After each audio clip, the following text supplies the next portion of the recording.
So I'm Janet, and I'm a carer for a learning disabled daughter, Lucy, who is just coming up to 24. And she had a diagnosis of bipolar, and she has had 3 hospital admissions, which were long term. And always that's been complicated by the fact that she is learning disabled. So, and these happened when she was from the age of 10 through to about 14.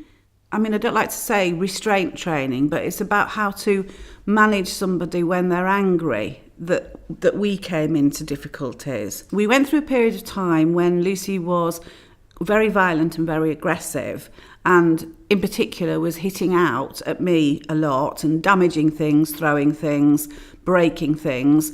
And it was very difficult in a home environment to manage.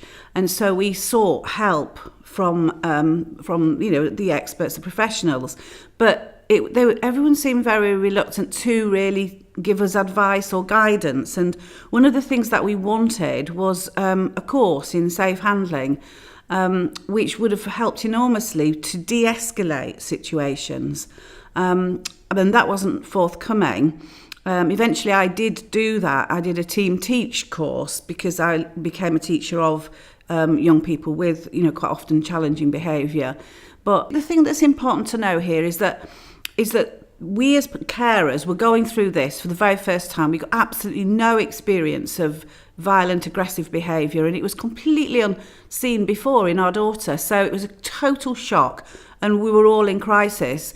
And obviously the professionals, they've seen it many times. They've got lots of experience, been on lots of training, and it's about how to bring that together to support carers a little bit more that would be really beneficial. It seemed as though they were assuming so many things that we knew that we actually didn't know. We obviously intuitively recognised the need to de-escalate situations and to try to keep things calm and to try to move things on. But at times we just felt completely out of control and just needed more guidance really from professionals about, when this kind of thing happens, these things might help. Lucy was at the point where she couldn't talk to anyone. She has communication difficulties and autism anyway, and she was so ill that she wasn't able to sit down and have a conversation. And so things were just happening and we were dealing with them on the spot. And, just more help with that would have really made things much better for her, really, in the end, and also for us as carers. We just felt in complete crisis and that all the wheels were falling off because we just didn't know what to do. And we tried to talk to professionals, but obviously we were always mindful of the fact that professionals have only got so much time with you, and really their time is for the patient, not for the carers. But actually, it was us dealing with it 9 to 5, 24 hours a day. You actually just needed more help at that time on, sort of advice, guidance, strategies and what to do. Nobody could prepare you for what was going to happen because it came from nowhere. But when we were in the situation, I felt we just needed a lot more help.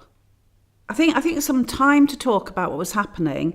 Perhaps somebody coming and saying that, maybe that they've seen other situations where this kind of things happened and these are the things that have helped, giving us something to hang it on, something to actually work on. You just felt completely, de-skilled, really, and that you were doing everything wrong. And actually you questioned, is it my fault? Is it our fault this is happening? And nobody was actually saying it is, but nobody was actually saying it wasn't either. And we were learning on the job. And there's something about learning on the job, it's always valuable, but to have a bit of training is really rather good, isn't it? It does make us all feel a little bit better. I'm Diana. In the past, when 6 people would grab you, pin you to the floor and inject you in the bum, and it physically hurt, you were hurting. They were holding you down, hurting you. And I remember my wrist being taken back at one point, and I think I tore the ligaments in the wrist. Very frightening experience, as you can imagine, frightening. And also, it made me very wary of the staff. You couldn't trust them because if they were going to do that to you, hurt you, physically hurt you,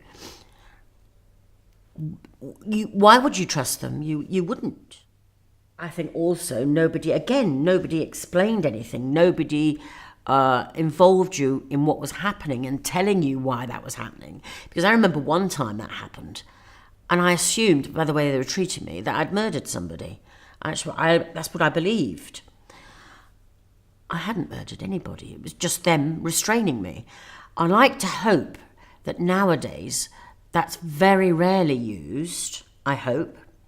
And I do think things like de-escalation rooms are a lot better than being restrained.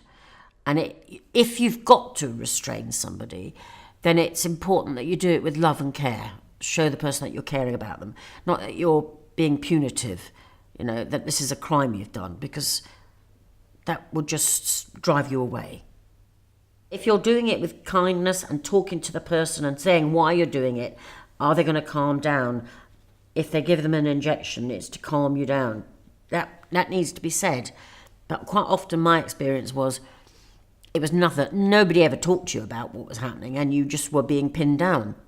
Control and restraint is the word it used. Then they wonder why you can't trust them and why you won't go to them and tell them if things are going wrong. It took me years, about 10 years, to trust staff again. 10 years of which people had to work really hard for me to trust them, all because of that.